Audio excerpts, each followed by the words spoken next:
Good morning everybody, welcome back to my YouTube channel SST mastermind में आप सभी का स्वागत है।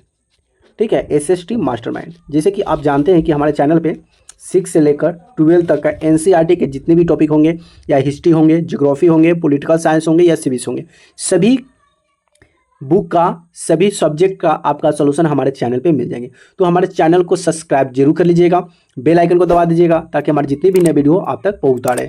तो आज हम इस वीडियो में क्या सॉल्व करने वाले हैं, तो ये जो इस वीडियो में हम करेंगे क्लास 7 का, ये क्लास हमारा 7 है और ये चैप्टर जो है 3 है। आप देख सकते हैं चैप्टर 3, जिस चैप्टर का नाम है दिल्ली 12वीं से 15वीं शताब्दी तक।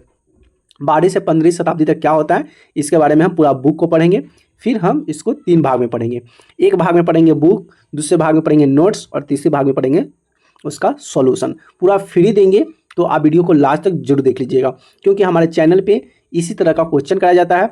अगर ये चीज़ आपका 6 से लेकर 12 तक बेनिफिट होगा, इसके साथ साथ आप कोई भी एग्जाम की तैयारी करते हैं उसके लिए भी आपको मोस्ट बेनिफिट होने वाले हैं।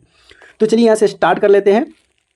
यहाँ पे आपका जो मेन जो भाग दिया हुआ है, इसको आपको पढ़ना है और फिर पढ़ने के बाद यहाँ से शुरू होता है। तो इसमें क्या क्या चीज़ दिए गया है, थोड़ा इसको भी हम चर्चा कर लेते हैं। ठीक है, करा कि अध्याय 2 में देखा कि डाल्टी डेल्टा जैसे कि राज्यों में बना गया था, और आपने गौर किया होगा कि अध्याय 2 में भी किसी राज्य का जिक्र नहीं किया गया।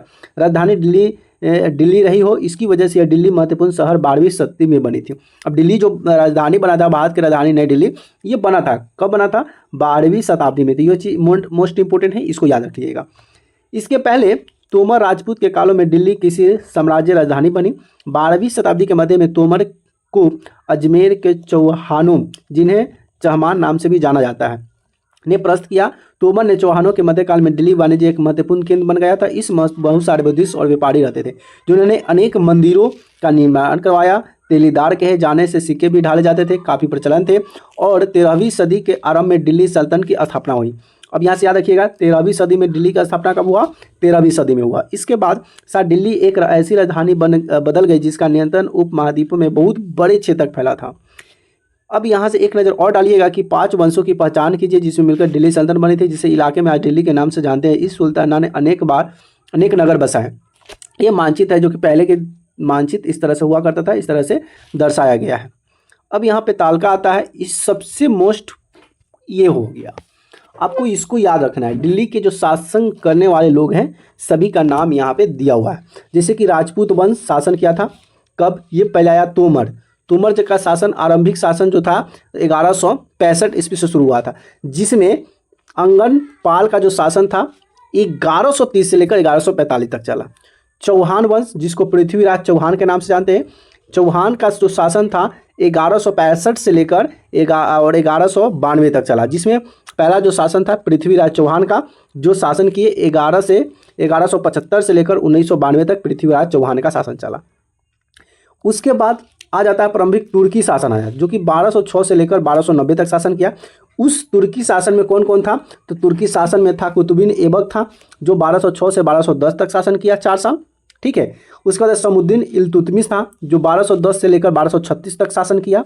उसके बाद रजिया आ गया, जिसको रजिया सुल्तान कहते हैं। रजिया शासन की 1236 से लेकर 1240 ईस्वी तक।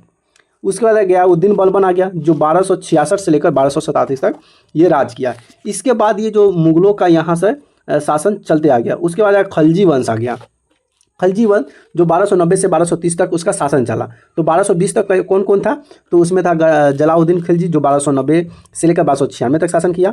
उसके बाद अलाउद्दीन खिलजी था, खलजी, जो 1296 से लेकर 1316 तक शासन किया। उसके बाद तुगलक वंश आ गया। तुगलक वंश 1220 से लेकर 1214 तक शासन किया, यानी कि 1400, यानी कि सबसे ज़्यादा शासन यही किया, जिसमें गयाउद्दीन तुगलक था, मुहम्मदुद्दीन तुगलक था और फिरोज शाह तुगलक था। ये सभी शासन एकदम करते रहे। उसके बाद आता है सैयदवद। सैयदवद का शासन था 1414 से लेकर 1451 तक शासन किया, जिसमें उसका था जिक्र खान था, जो 1414 से लेकर 1421 तक शासन किया। उसके बाद आता है लोधी वंश, जो 1491 से लेकर 1426 तक शासन करता है। उसके बाद आता है बहलो लोधी, जो 1451 से लेकर 1489 तक ये क्या करता है, हमारे देश में शासन करता है। और ये सभी जो घटना होती है ये 12वीं सदी तक होती है। कब होती है? 12वीं सदी तक। समझ में आ गया? चलिए अब बात करते हैं सुल्तानों की अधीन दिल्ली। देखिए इतिहास तारीख यानी कि त्वारिख जिसको एक वचन कहते हैं, और त्वारिख मतलब बहुवचन हो गया, तारीख एक वचन और त्वारिख बहुवचन हो गया, जो मुसलमानों के शासनकाल में प्रशासन की भाषा फारसी में लिखी गई थी। तो जो पहले की जो इतिहास लिखाकार था वो कौन सी भाषा में लिखते थे? फारसी भाषा में। त्वारिख के लेखन सचिव और प्रशासन कवि दरबारियों जैसे कि सुरक्षित व्यक्ति होते थे जो घटनाओं का वर्णन भी करते थे। शासकों को प्रशासन संबंधी सलाह भी देते थे। वे न्याय संगत शासन के महत्वपूर्ण बल देते थे। क्या आपको लगता है, अगला है कि क्या आपको लगता है कि न्याय चक्र राजा और प्रजा के संबंध समझाने के उपयुक्त है? चलिए इधर पढ़ते हैं न्याय चक्र। ये न्याय चक्र क्या है?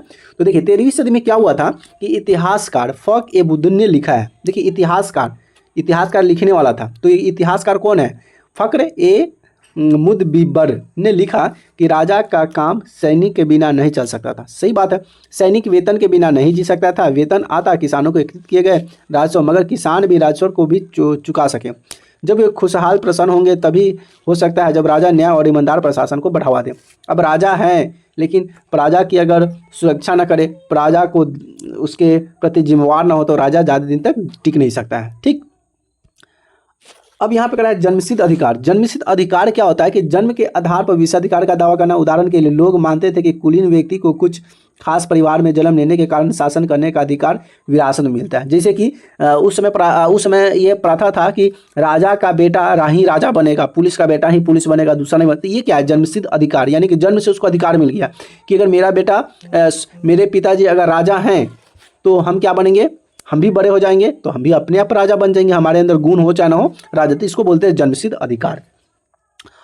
अगला है कि वे कुछ बातें रखते थे। त्वारिख के लेखक नगरों में विशेष दिल्ली में रहते थे, गांव के शायद कवि रहते थे। वे अक्सर अपने इतिहास सुल्तान के लिए ढेर सारे इकराम पाने की आशा में लिखते थे। और उस समय जो इतिहासकार जो इतिहास लिखते थे, किस लिए लिखते थे? इतिहास इसलिए लिखते थे कि उन्हें ढेर सारे इनाम मिल रहे, इसलिए वह इस आशा में वो क्या करते थे? इतिहास को लिखते थे। यह लेखक अक्सर शासक को जन्मसिद्ध अधिकार और लिंग भेद पर आधारित आदर्श समाज व्यवस्था बनाए रखने की सलाह देते थे। उनके विचारों में सारे लोग सहमत नहीं थे। जब ये बात उनके समझाते थे तो सभी लोग इस बात से सहमत नहीं होते थे। क्या है? सहमत नहीं होते थे।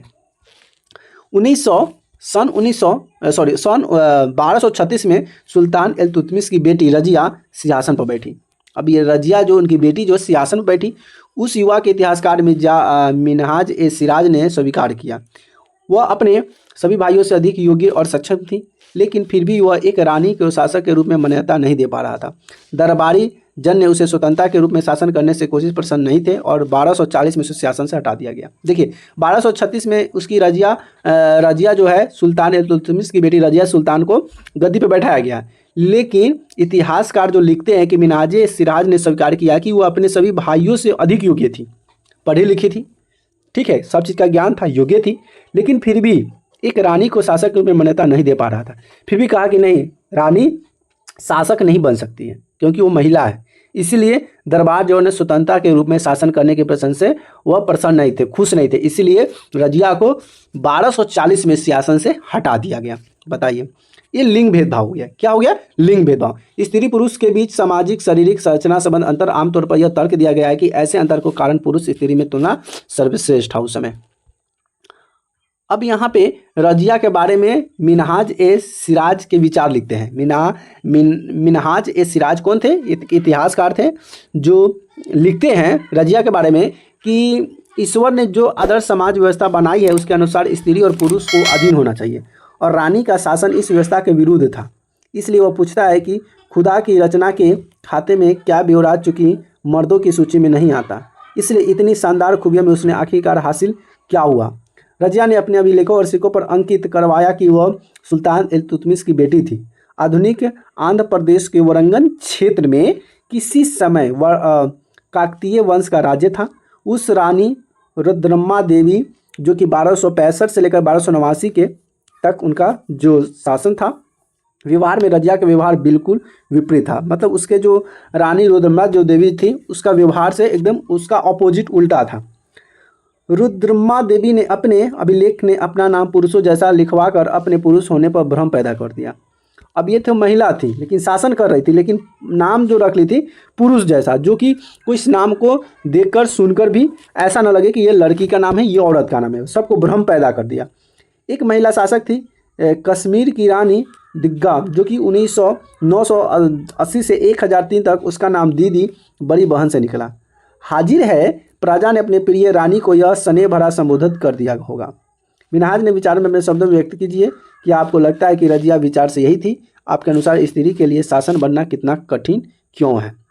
ये आपको बताना है कि ऐसा कठिन काम क्यों है, क्योंकि राजा बनना पाल भर समझना बहुत ही कठिन होता है, क्योंकि सब जगह जाना, हर चीज़ से झेलना पड़ता है।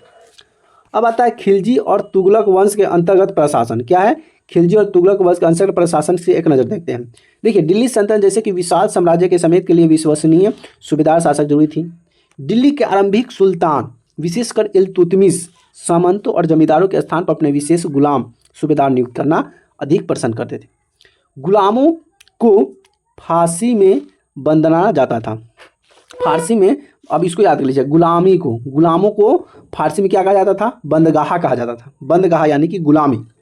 इन्हें सैनिक सेवा के लिए खरीदा जाता था। उन्हें राज्य बहुत महत्वपूर्ण राजनीतिक पदों पर काम करने के लिए बड़ी सावधानी से प्रशिक्षित किया जाता था, मतलब उसे सिखाया जाता था। वे चूंकि पूरी तरह से अपने मालिक पर निर्भर रहते थे, इसलिए सुल्तान भी विश्वास कर उन पर क्या करते थे? उन पर निर्भर हो जाते थे। अब अगला है कि बेटों से बढ़कर गुलाम। अब बेटों से बढ़कर गुलाम बना दिया। भाई क्या है? सुल्तान को सलाह दी जाती थी, जिस गुलाम को हमने पाला पोसा और आगे बढ़ाया, उसने हमें देखभाल करनी चाहिए, क्योंकि तकदीर अच्छी हो तभी पूरी ज़िंदगी में कभी कभी योग्य अनुभव गुलाम मिलता है। बुद्धिमानों का कहना है कि योग्य और अनुभवी गुलामी बेटों से भी बढ़कर होता है। अब ये बुद्धिमान जो लोग हैं, उनका कहना था कि योग्य और अनुभवी गुलाम बेटे से भी क्या है? बढ़ के है। चलिए अगला है, क्या कहता है? खलजी तथा तुगलक। क्या है? खलजी यानी कि खिलजी को खलजी तथा तुगलक शासक बंदरगाह में इस्तेमाल करते रहे, और साथ ही अपने पर आश्रित निम्न वर्गों को भी उच्च राजनीतिक पदों पर बैठाते रहे। ऐसे लोग को सेनापति और सूबेदार जैसे पद दिए जाते थे, लेकिन इसमें राजनीतिक स्थिति भी पैदा होने लगी। गुलाम और आश्रित अपने मालिकों और संरक्षण के प्रति जो वफादार रहते थे, उनके उत्तरदारी के प्रति सुल्तान ने अपने नौकर होते फलस्वरूप किसी नए शासन के शासन पर बैठना ही पड़ा है। एक नए और पुराने सरदारों के बीच टकराव शुरू हो जाती थी। सुल्तान द्वारा निचले तब के लोग को संरक्षण दिया जाता था, कारण उच्च वर्ग के कई लोगों को गहरा धक्का भी लगता था। फारसी तारीखों को लेखक के निचले खानदान के लोग ऊंचे पद पर बैठने के लिए दिल्ली सुल्तान की आलोचना भी करते थे। अभी निचले खानदान के जो लोग हैं, अब उसको पद चाहिए तो बड़े बड़े लोग को भी पैर छू देते हैं, आलोचना कर देते हैं, उनकी बड़ाई कर देते हैं। अब हम बात करते हैं कि सुल्तान मुहम्मद तुगलक के अधिकारीजन कौन थे। तो देख लीजिए, सुल्तान जो मुहम्मद जो था ना तुगलक, एक अजीब सा नामक कलाल था, जो शराब पाने और बेचने वाला था। फिरोज अजमन नामक नाई, मनका खत नामक बावर्ची और लड्डा तथा पीरा नामक मालियों के ऊंचे प्रशासनिक पद पर बैठाया था। 14वीं सदी के माध्यम में इतिहासकार जियाउद्दीन बर्नी ने नियुक्तियों के उल्लेख सुल्तान के राजनीतिक विवेक के नाश और शासन करने की क्षमता को उदाहरण देकर से समझाया गया है। अगला है कि पहले वाले सुल्तान की तरह खलजी और तुगलक शासन विनायक के विभिन्न आकार के इलाके सूबेदार के रूप में नियुक्त किए गए थे। इन्हें इक्ता कहलाते थे। अब ध्यान समझिएगा, इक्ता किसे कहते हैं? इक्ता किसे कहते हैं? तो इलाके में सूबेदार के रूप में जो नियुक्त करते थे, सेना में जो अलग अलग प्रकार के जो इलाके थे, तो सभी जो इलाके में जो सूबेदार को नियुक्ति किया जाता था, उसे इक्ता कहते थे। इन्हें संभालने वाले अधिकारी इक्तादार या मुफ्ती कहे जाते थे। मुफ्ती का फर्ज था सैनिक अभियानों का नेतृत्व करना और अपने अतिरिक्त कानून व्यवस्था बनाए रखना। अपनी सेनाओं को बदले निवेदन और मुक्ति इलाकों में राजस्व की वसूली किया करते थे। राजस्व के ऊपर मिली रकम से ही वो अपने सैनिक को भी तनख्वाह देते थे, और मुक्ति लोगों के काबू रखने का सबसे प्रभावशाली तरीका था। उनका पद वंश परंपरा से न चले और इन्हें कोई भी इक्ता थोड़े समय के लिए मिले, जिसके बाद उसका स्थानांतरण कर दिया जाए। सुल्तान अलाउद्दीन खिलजी और मोहम्मद बिन तुगलक शासन में नौकरी के हर कठोर नियमों की बड़ी सख्ती से पालन होता था। मुक्ति लोगों के द्वारा एकत्रित किए गए राजस्व को रकम के हिसाब से लिखा जाता था और अधिकारी नियुक्ति की जाती थी। इस बात का ध्यान रखा जाता था कि मुक्ति राज्य द्वारा निर्धारित कर वसूली और संख्या की अनुसार सैनिक रखे। मतलब उसमें ये चीज तय किया जाता था कि कहाँ पे कितनी चीज़ की ज़रूरत है, वहाँ पे उस सैनिकों के अनुसार रखते थे। जब दिल्ली के सुल्तान शहर से दूर आंतरिक इलाकों को भी अपने अधिकार में ले आए तो उन्होंने भूमि के स्वामी सामंत और अमीर जमींदार को भी अपना सत्ता के आगे झुकने पर बाध्य कर दिया। अलाउद्दीन खिलजी के शासनकाल में भू राजस्व निर्धारण और वसूलों के कार्य राज्य के नियंत्रण में लाए। स्थानीय सामंतन में कर लगाने का अधिकार छीन लिया गया, बल्कि स्वयं भी उन्हों भी चुकाने का बाध्य किया गया। सुल्तान ने प्रशासनिक जमीन की पैमाइश और इसका हिसाब बड़ी सावधानी से होने लगी। ठीक है। अधिकारी के रूप में सल्तनत की नौकरी करना और से समय 3 तरह के कर थे। अब देख लीजिए, उस समय जो कर लगाता था, सुल्तान की जो नौकरी करने लगा था, और उस समय जो कर लगाता था 3 तरह का कर था। ध्यान से इसको भी नोट करते रहिएगा। कौन था? कृषि पर, जिसे खराज कहा जाता है। किसे कहा जाता है? खराज। कृषि पर कर लगाते थे, उसे हम खराज कहते थे, जो किसान की उपज लगभग 50% होता था। दूसरा है मवेशियों पर कर लगाता था, जो कि जीव जंतु भेड़ बकरी पालन करता था, उस पर भी उसको टैक्स देना पड़ता था। घरों पर भी टैक्स देना पड़ता था। आप घर बना रहे हैं, उस पर भी आपको टैक्स देना पड़ता था। ये सभी पर जो है अधिकारी जो था, ये सुल्तान का कर वसूलता था, पैसा। यह याद रखना जरूरी है कि इस महाद्वीप में काफ़ी बड़ा हिस्सा दिल्ली के सुल्तान के अधिकार से बाहर ही था। दिल्ली से बंगाल जैसे सुदूर प्रांतों का नियंत्रण कठिन था। दक्षिण भारत के विजय के तुरंत बाद ही पूरा क्षेत्र फिर से स्वतंत्र हो गया, यहाँ तक कि गंगा के मैदान के इलाकों में घने घने जंगल ऐसे क्षेत्र थे जिसमें बैठने में सुल्तान की सेनाएं अक्षम थी। स्थानीय सरदार ने क्षेत्र में अपना शासन जमा लिया और अलाउद्दीन खिलजी और मोहम्मद बिन तुगलक इस इलाके पर जोर जबरदस्ती अपना अधिकार जमा लेते थे। मतलब अधिकार है भी नहीं, लेकिन ज़बरदस्ती हथिया लेते थे। किसी को मार कर, धमका कर, डरा कर हथिया लेते थे। वह अधिकार कुछ समय तक ही रह पाया। अब किसी के साथ अत्याचार कीजिएगा ना, तो ज़्यादा दिन तक नहीं टिकता है। तो ये अत्याचार किया था, तो ये ज़्यादा दिन तक उसका जो ज़मीन वहाँ पे नहीं रहता था, फिर उससे वह दूसरा ले रहता था। अब हम बात कर लेते हैं सरदार और उनके किलेबंदी का। सरदार और उनके किलेबंदी। देखिए, अफ्रीकन देश मोरक्को से 14वीं सदी में भारत आए यात्री इब्न बतूता ने बतलाया कि सरदार कभी कभी चट्टानी उबड़ खाबड़ पहाड़ी इलाकों के किले बनाकर रहते थे।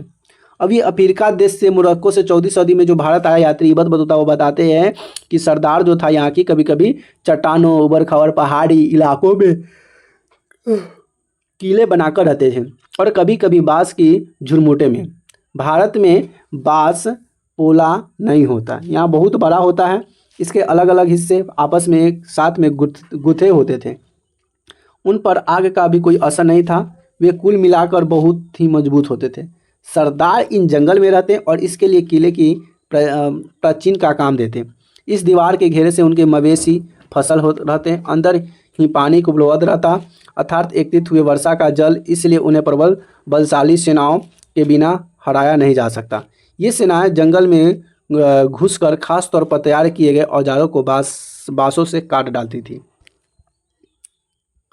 अब आता है चोल खान के नेतृत्व में मंगोल। अब देखिए, मंगोल जो आया था ये भी दूसरे देश का था। मंगोलों ने 1219 में उत्तर पूर्वी ईरान में ट्रांस ऑक्सियंस आधुनिक उज्बेकिस्तान पर हमला किया। अब देख लीजिए कहाँ पे हमला किया। ये जो था ना मंगोल, ईरान में ट्रांस ऑक्सियान जो कि आधुनिक उज्बेकिस्तान पर हमला कर दिया। इसके शीघ्र बाद ही दिल्ली सल्तनत को उसका धावा झेलना पड़ा। अलाउद्दीन खिलजी और मोहम्मद बिन तुगलक शासन के आरंभ में ही दिल्ली पर मंगोल के धावे बढ़ गए। अब जो अलाउद्दीन खिलजी था, मुगलक था, तुगलक था, ये सभी आरंभ में यानी कि शुरू से में ही दिल्ली पर मंगोल के धावा बढ़ गए। मंगोल वहाँ पे धावा बोल दिया, शासन शुरू कर दिया। इससे मजबूर होकर दोनों सुल्तान ने एक विशाल स्थानीय सेना खड़ी करनी पड़ी। अब ये सुल्तान और मोहम्मद बिन तुगलक ये क्या किया, मंगोलों के प्रति एकदम दोनों मिलकर और विशाल स्थानीय सेना खड़ा कर दिया, फौज खड़ा कर दिया। इतनी विशाल सेना को संभालना प्रयास के लिए भी एक चुनौती थी। अब आता है 15वीं और 16वीं शताब्दी में सल्तनत। 15वीं तथा 16वीं शताब्दी में ये सल्तनत की क्या कार्य थी, इसको देखिएगा। देखिए फिर से देखिए कि आप पाएंगे कि तुगलक वंश के बाद 1526 में तक दिल्ली तथा आगरा तक सैयद तथा लोदी वंश के राज्य रहा। तब तक जौनपुर, बंगाल, मालवा, गुजरात, राजस्थान तथा पूरे दक्षिण भारत में स्वतंत्र शासक उठ खड़े हो गए थे। उनकी राजधानियां समृद्ध थी और राज्य फल फूल रहे थे। इसी काल में अफगान और राजपूत जैसे नए शासक समूह उभर कर आए। अब ये हो ही रहा था कि बंगाल था, मालवा था, गुजरात था, राजस्थान था, पूरे दक्षिण भारत में एकदम सब आज़ादी से रह रहे थे। उसी दौरान आज़ादियाँ भी थी और उसी राज्य के फल फूल रहे थे। अब उसी काल क्या होता है कि अफगान और राजपूत जैसे एक नए शासक समूह उभर कर आए। अब यहाँ पे भाई अफगान के लोग सब थे, राजपूत लोग थे, अब एक नया क्या बन गया, एक समूह उभर के आया।